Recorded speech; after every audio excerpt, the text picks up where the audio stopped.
Welcome to this month's Midlife and Thriving newsletter.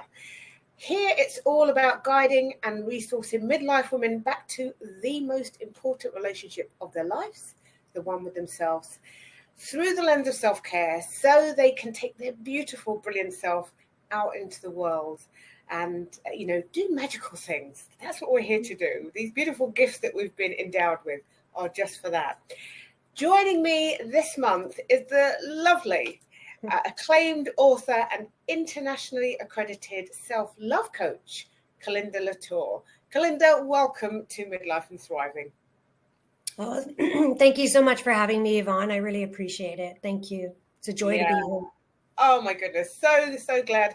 I'm so glad that we met, and we met through LinkedIn, and that we have, been connected. And I know we've both been following each other's work, and I love your message, because ultimately for me, my message is really joy, as you always love, and I think joy and love are the two things we certainly need more of in this world of ours. So we're going to just dive in and find out a little bit more about you and the work that you are bringing to the world. So Colinda, your book, Living in Love, explores the idea of making love a way of life. So what sparked this journey for you, and how did self-love become a central part of it? So what sparked the journey for me, Yvonne, was, like many people, I didn't have the most loving upbringing. I didn't have a great example of what a romantic relationship would look like. My father left 2 months after I was born, and my mom remained single. So I didn't have any of that. In fact, all I had were tales of how awful my father was, right? So there was not a lot of good example. And I just, it wasn't the best of upbringing in the most loving senses. And so I struggled throughout my life with feelings of worthiness and feelings of deservedness of love. And then when it came to dating and all of that, I struggled with that too. And so it became evident in my life as I continued just going through the same cycles of dating people who were not available. A lot of them were narcissists, or they just, were after one thing and one thing only. And at that time in my life, I thought, well, maybe if I gave myself or my body, that I would receive love, and I didn't. And so what sparked it is well, honestly, it was a literal walk into a pole. And I talk about this in my book is, I'm not going to go into details, but I was so consumed with news and just having to stay caught up in world affairs and stuff. I was walking home one day in London, and I had the phone to my face, and I literally walked into a pole and smashed my head right into it. And massive bump on my head formed quite quickly. But what happened that evening is when I got home, I realized as I looked at my face and into my eyes, I wasn't satisfied. And that evening was the night that embarked my journey of self-development and truthfully self-love. Up until then, I didn't even realize self-love was a thing. But what I recognized in my eyes, like I said, was dissatisfaction and also the recognition that, I'd done a lot of things in my life and I'd accomplished a lot, but it was coasting. And I thought, well, what would happen in my life if I actually focused on it?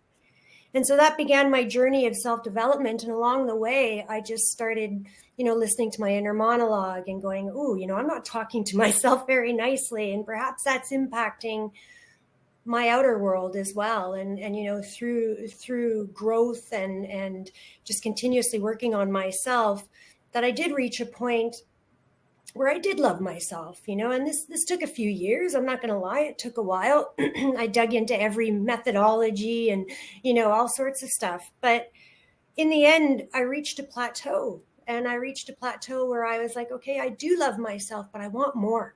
I want to be love.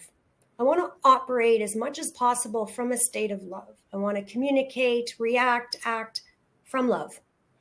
And that's what really inspired the book. Well, the book was always inspired. I always knew I wanted to write a book on love, but I never wanted it to be that, oh, woe is me, my relationships were horrible or anything like that. I wanted it to be more empowering. And so that's what sparked that, or the idea to write this book on love. And then what happened is I reached that plateau. And I was like, well, how do I become love? If I want to be love, how do I become love? And me being a doer, a person who loves a good challenge, I gave myself a challenge. I said, okay, Colinda, maybe to be love, you must do love. And so that's when I set out to do 10 acts of love per day for 31 days. And that's basically became, the core of my book, along with some stories about how I got there, and then also the benefits of doing those loving things, putting love into action deliberately and consciously throughout that month and thereafter. Now, I don't do all 10 acts of love per day now, but they're in my life, and I always reach for them when I need more love. And there are probably about 5 to 6 or 7 that I do daily still, just because I recognize the joy, the bliss, and the comfort and the love it brings.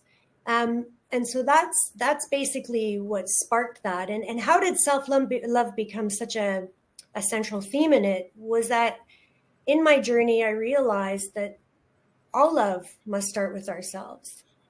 And that's probably because I believe we are love. We've come from love. We will return to love. I believe we're meant to be love as we exist in this plane as a human on this planet. So to me, it made sense that if we are love, then that love must come from us. And that's why self-love is such a strong theme throughout the book, is because I think if we don't love ourselves, how can we properly love others?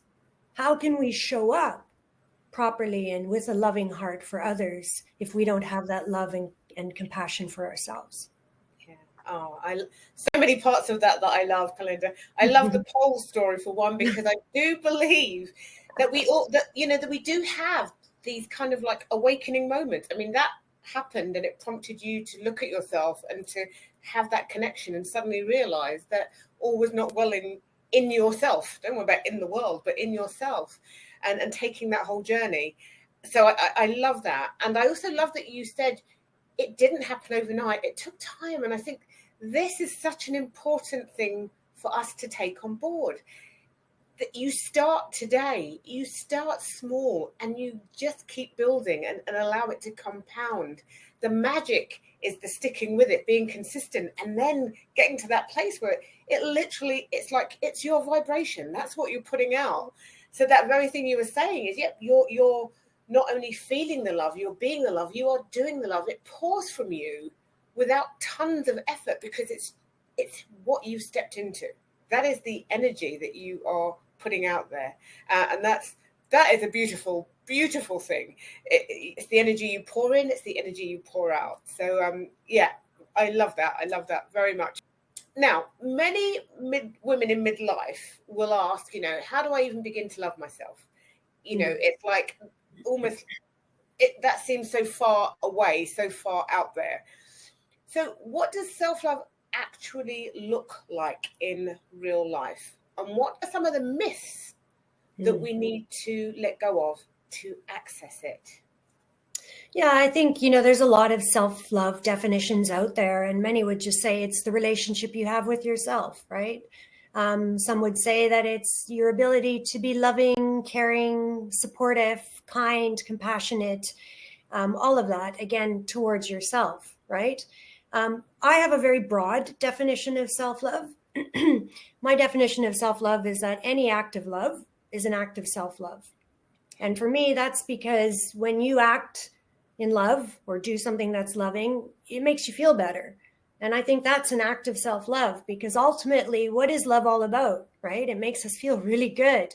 And we may all have different definitions of it. Like for me, love is blissful. It's tender. It's warm. It's like a lovely hug. It's all of those things, right? It's supportive. It's strong. It's there for you.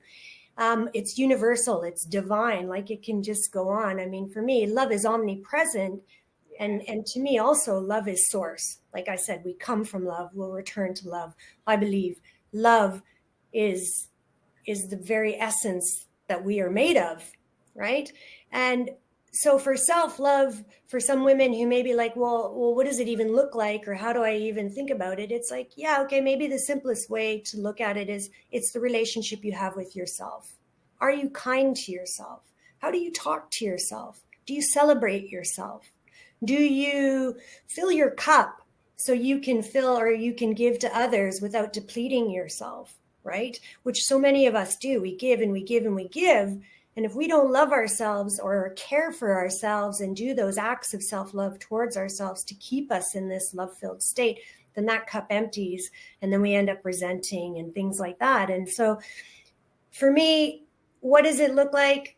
Basically, it's being aware of how you treat yourself physically, emotionally, mentally, and in your heart. How often do you drop out of or come out of here and into your heart? How aware of your heart are you and how it feels, right? And how do you speak to yourself? That's another big one, right? We often think of our inner critic, where that inner voice can be quite harsh, and we are often our harshest critics. So if we can be a little more tender with the way we speak to ourselves, that's self-love, right? Any act towards ourselves or thought or feeling that is more caring, then that's self-love, right? But like I said, I believe any act of love is self-love because it makes us feel better. Some of the myths are that, I mean, this is a big one, self-love is selfish, right? That's the biggest myth out there, and it's got to just go. Just let that exit your thoughts because it's not true. Like I mentioned previously, when you love yourself and you are doing things that support that love, such as self-care or let's say even meditation or slowing down when you need to, doing things you love, taking time for yourself, speaking to yourself kinder, then that's not being selfish. That's allowing you to show up as your best self, not to show up as someone who is, tired, exhausted, angry, stressed, overwhelmed, feeling horrible. And, because if you're talking to yourself nastily, chances are some of those words are coming out and talking to others in the same way. So you really want to get rid of that myth that it's selfish and understand that self-love is the greatest gift you can give yourself and others in your life, right? It is probably it's one of the best things I've ever done for me, right? To fall in love with myself. So another myth is that self-love is difficult, right? And it doesn't always have to be that way. Self-love can be easy and it can be fun, right? Well, it is fun when you do love yourself, but getting to that process, yes, there can be some heavy lifting. But what I like to do, and which is in my book and in also my 16-week program, the Love Me First method, is I guide women through the same challenge, but I let them choose their activities, their love actions is what I call them. Because what I find is when you're putting love into action throughout your day, for yourself, for others, but deliberately and consciously, your vibration automatically raises. And when you're in that high vibe state, you are feeling good about yourself. You're just feeling good about life in general. You feel more connected. You feel whole. You have bliss. You have joy. You have faith. All these wonderful things, right? And then that makes it easier to do the difficult work. Makes it easier to dive into self-forgiveness, self-care, to dive into gratitude, self-appreciation, self-trust, all of those things, working with your inner critic. If you start approaching these very difficult subjects from a place of just feeling really low, yeah, it is going to be difficult. But when you bring love into your life through putting love into action, it makes these things easier. So self-love doesn't have to be hard. It can be easier. And it is certainly not selfish, right? So those, I think, are two of the biggest myths that I'm aware of. Yeah, definitely.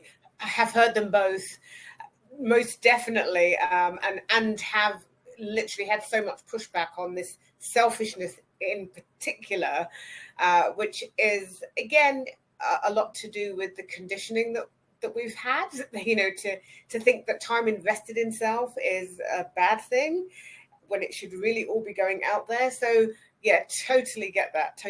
I'm sure that anyone listening in will have heard it or said it themselves. So, just important to note that. Okay, so in your experience, what blocks us from receiving love even when it's freely offered? And how can we start to soften and really open ourselves to receive without guilt or resistance? Yeah, it's a great question. So often things, I mean, in our life will throw up resistance to love or throw up walls around our heart, right? It can be simply, like I said, growing up. I didn't grow up in the most loving environments, or love was very, very contradictory. It would be, an argument or getting yelled at and then told, come give me a hug and tell me you love me. It's like, how is this love, right? So very confusing. So I never felt worthy of it and stuff like that. And I just didn't feel deserved. So that put walls up. That was very protective. And then I was like, well, how do I receive love? Then it trained me to almost think that love had to come with a fight. Love had to come with an argument.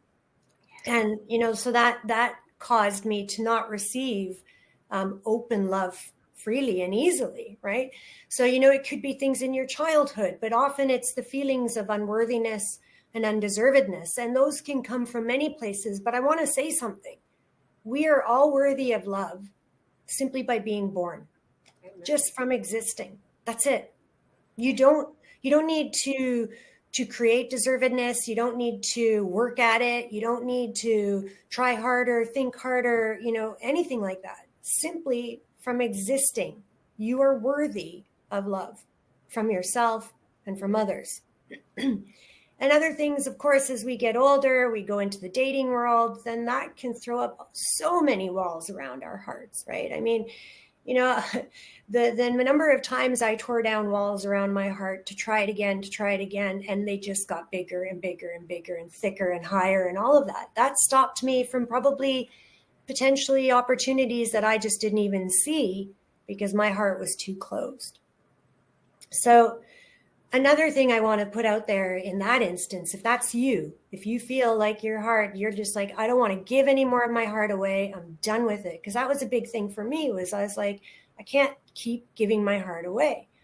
And one thing that changed for me was when I changed the vocabulary I used. And that was, okay, maybe I'm no longer giving my heart away. I'm sharing my heart. So if you're worried about giving your heart away, don't. You're never giving it away. It's yours. 100% is yours, but you can share it. So that makes it a bit easier as well, right? So we can build up this resistance through our life experience. And often it happens in childhood before we even know what's happening, right? Or before we realize. And as I'm sure many of your viewers are aware, that often our childhood beliefs or beliefs that are formed in our childhood or things that are formed in our childhood greatly influence our adulthood. And so I know for me personally, those were two huge things, was just what happened as a kid and being blocked from love that way. And then just carrying that on through my adulthood. So ways to soften it, like I said, is, think of it in a different way. Like I mentioned, you're sharing your heart. You're not giving it away. You're not fragmenting it. You're not sending a piece there or a piece there. Other ways to soften it is to be more aware of it. How aware are you of your heart? Do you know that it has, we have electromagnetic field around us, right? We emit that. Your heart, 60 times stronger than anything else, it emits an electromagnetic field. Right? So your heart is very dear, very important, and it is a strong messenger of love. So to help yourself soften towards it, just remember you wouldn't be here without it, right? You need your heart. And it is here to pump love and life into you, right? And so other ways, of course, are things, one thing I call heart breathing, which is just simply breathing in and out of your heart. And then sending that love on the exhale throughout your body, right? So simple practices like that, dropping out of your head or coming out of your head and into your heart, because it's often we're the harshest to our hearts and the hardest to them in our head, not in our heart. So if we get out of here and drop into here, that softens us automatically and opens it a bit. Right? When we allow ourselves to take a few deep breaths in and out of our heart, and on the exhale, send that beautiful, loving energy to all your cells. We have 5 trillion cells in our body, and they're all receptors and transmitters. So they're receiving what you send it. So if you can take a couple minutes a day and just send them love, that's softening your heart. Mm-hmm. So there's various practices such as that can help soften and open your heart. Absolutely. And I love that, because I think that kind of helps people to digest this. It's science as well as the softness, if you like, of love. Because of course people think of love and it's this, is it intangible, and it's this, I don't know what to do with that. But this is like science. Let's get to the science of this, that it is so powerful. And I know for me, and I automatically do it, I hand on heart. It's just like, come with your, just literally hand on heart, and that understanding, like you said, that this is making us function, right? If we have no appreciation of this, we need to really question that, So just like hand on your heart and understanding that it is there, and it is like the cup of love. There it is, to nurture that. And it's invaluable, not only for self, but also for those that you connect with. So beautiful. Absolutely. Your book really speaks to the power of radical presence and honesty in relationships. How does self-love change the way we show up in our relationships with partners, family, and especially ourselves? That's a really good question. And I touched on it briefly previously, but essentially when you love yourself, you stop one, tolerating things that you may have tolerated before. Perhaps, you may set new boundaries. You may, I just want to say too, the journey of self-love, you may lose some people in your life, right? And I don't mind to say that in a way like that's scary or anything. It may be like you just realize that person didn't treat me so well, and I'm not going to tolerate that anymore, right? So when you love yourself, you bring that love to everything you do. And especially in my methodology, where, like I said, I love putting love into action, because I'm in about kinesthetic learning and all of that. I just operate better when I do things, right? And so for me, putting daily acts of love, into action throughout my day helps me stay in that loving state. But also, some of those acts of love, like I said, are to others. And that just automatically shows up better, right? Because if I'm being loving to someone else as part of my self-love practice, then that's just nice for them as well, right?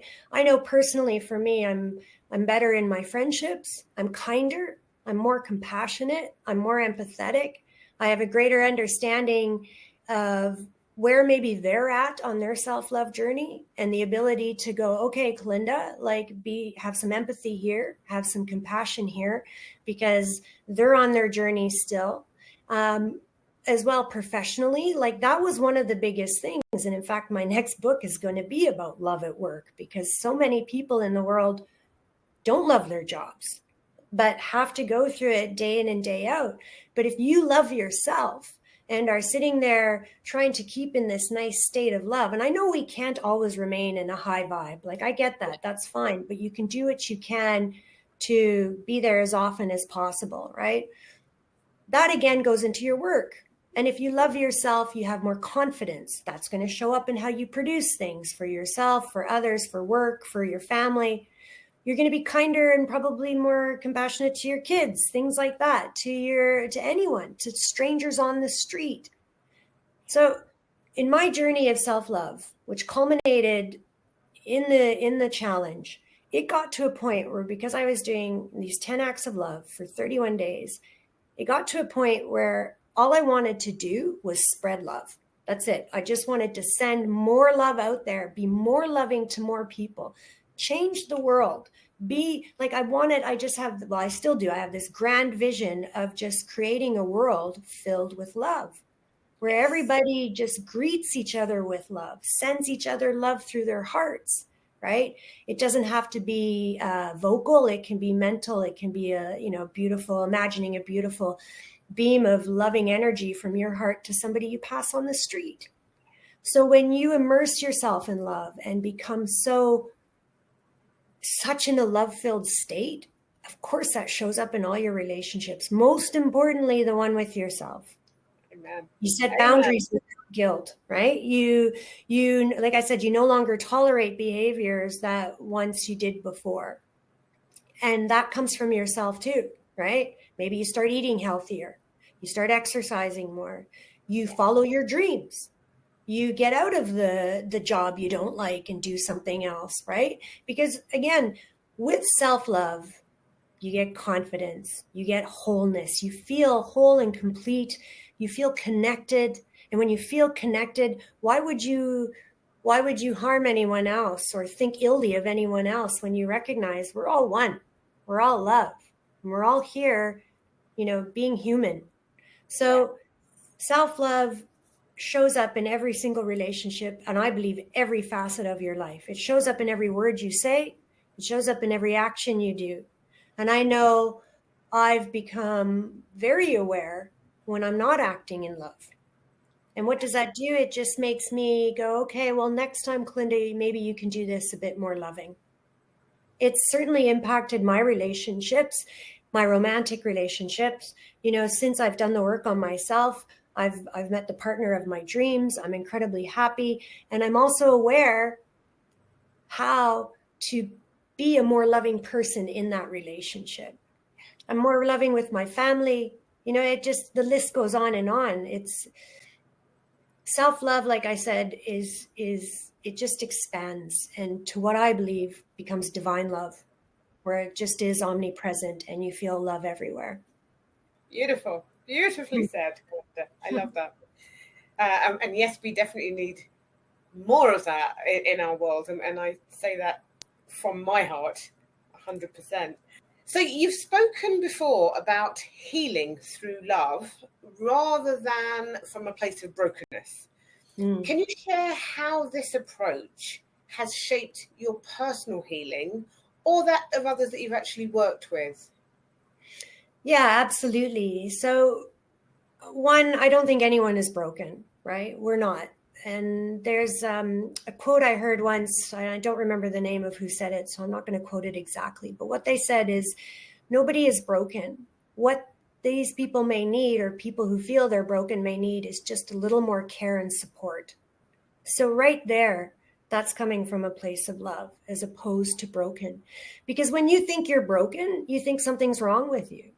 You think maybe you're irreparable. Maybe you're not fixable. That something's not right. And that's not true. But when you approach it from love, and this is certainly, from the way I learned to approach it with myself, because I'll tell you in the beginning, no, I didn't. I thought there was something wrong with me.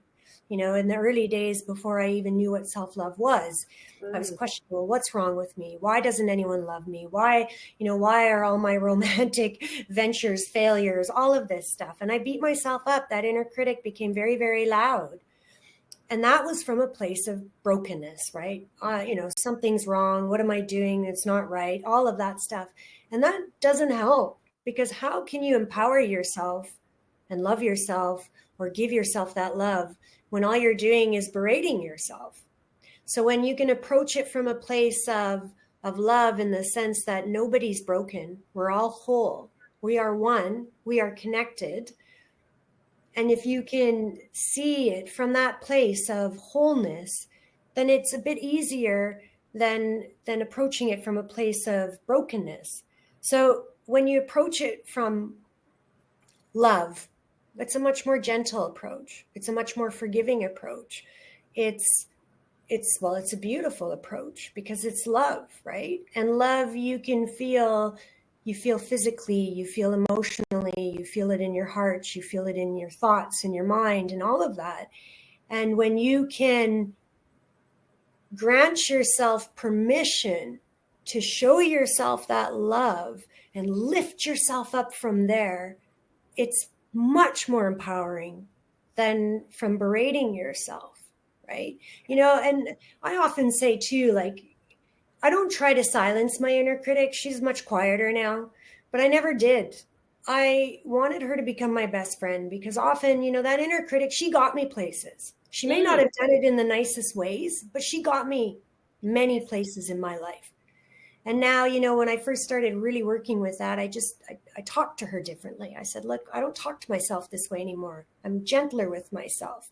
How about I give you a new role? Would you like to be my biggest ally? Would you like to be my biggest cheerleader? So I allowed that inner critic, which would probably be coming from that place of brokenness. And I didn't shove her under a carpet and try and push her away. I integrated her. I said, come, yes, I know you want to be heard, but let's talk to ourselves in a nicer way. And slowly that inner critic became my biggest ally. And now she still creeps up, that inner critic. And I just go, hey, we're gentler now. And, it doesn't happen as often. And that's, again, because I approached it with love, right? Yes. So for my own healing, yes, it was massive. And how I approach it with my clients, it's the same way, is trying to take them out of that place of berating and criticizing themselves and showing them that they are love. So if they're finding it too difficult to find that love within themselves and believe that they have the self-love, then I take it out. I take it out a step and I say, what if you can believe we're all love? We've come from love. Can you believe that? Can you believe source energy, source or whatever is love? And they can often go, yeah, okay, I can see that. I can see that. And then I say, okay, well, if you can see that we are all love and that we've come from love, doesn't it make sense to maybe give ourselves a bit more love? Because it's what we are. And that different perspective helps shift them out of the criticism and the coming from that harsh place and brokenness, which we never are broken, and coming from a place of wholeness and love. Yeah. Beautiful. Beautiful. And love in and of itself is healing. And I mean that in the most practical of ways. We've seen how love literally can heal.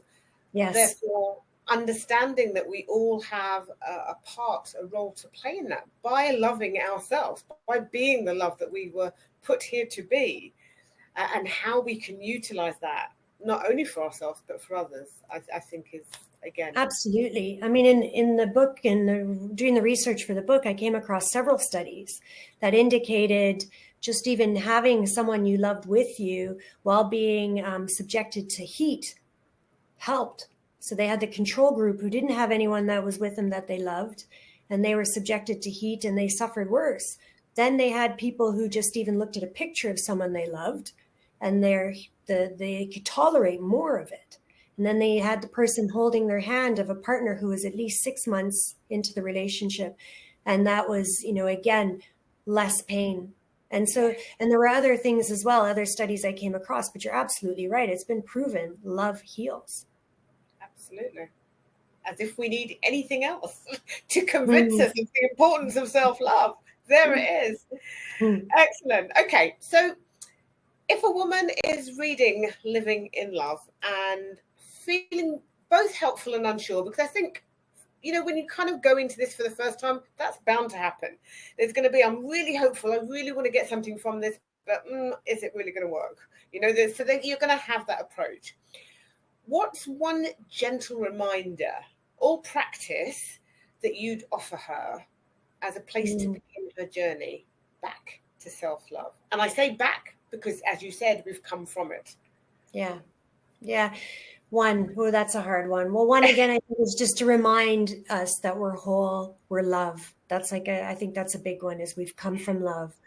I think a practical one that I find easy, gentle, and very loving, and one I do still throughout my days. And in fact, this morning I spent a while doing this, is hug yourself. Yes. It's one of the easiest and most lovely, warm, supportive things you can do. And to me, some people may find this weird, may find it strange, but I nuzzle right in there. I'm like, I get right in. And it saw me through COVID. Like it did. I was alone a lot through the pandemic and I gave myself hugs. But I'll tell you one thing about the joy and the wonders of the self hug is that it has the same benefits of hugging someone else. So if you hold it long enough, that 20 to 30 seconds, you will release the serotonin, get the dopamine, and all those feel good hormones will come rushing, right? Your cortisol will lower, so your stress will lower. So right away, that's an act of self-love. If you find that too strange, if you're somebody who's just like, oh, I can't do that, just start by rubbing your hand affectionately. We're not taught this. We're never told, self-affection, right? Or self-touch or anything like that. But yet if you massage yourself, that feels good. And we should do things like that more often. But if hugging is too strange for you right away, just start with light caress, even on your hand, maybe on your arm if you can move up to it. And then eventually when you feel better, give yourself a hug. And I know that's like, well, okay, but how does that, help me with the more emotional things or my traumatic childhood or my failures in romance, or not failures, but you know what I mean? Then it's one place to start. And then there's always movement to grow. And if it's too hard to do on your own, then get help, right? That's what people are there for, and it may be a friend, it may be a family, it may be a coach, it may be a therapist, whoever it is. If you're finding it too difficult, reach out, because that is also a massive act of self-love. Absolutely. And that's such a beautiful note to almost end on, is that we are not designed to do everything on our own. That's also a kind of big thing that we end up doing, and that's not what it's about. Our connections are important for all of the reasons that you said, Colinda. We are love, we come from love, and actually when we are collectively feeling the love, like that whole energy is just so much more plentiful, so much more powerful.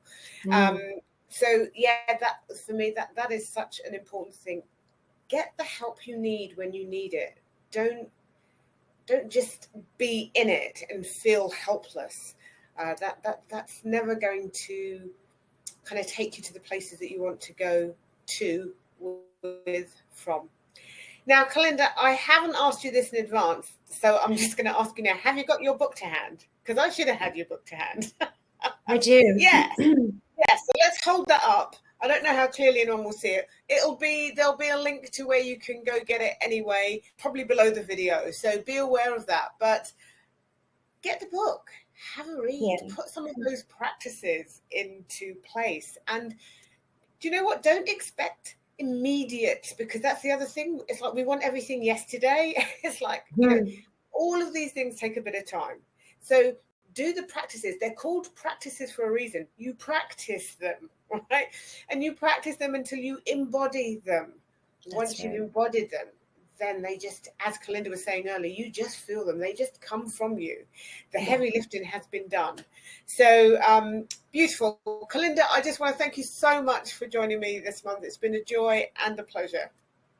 Oh, thank you, Yvonne. It's been, just an absolute joy as well. And like you said, I'm so happy we met and connected, because you and I definitely see eye to eye on so many things. And it's just so wonderful to meet other women and other people out in the world who are doing this and spreading the love as well, because we need it. Wonderful. Thank you so much.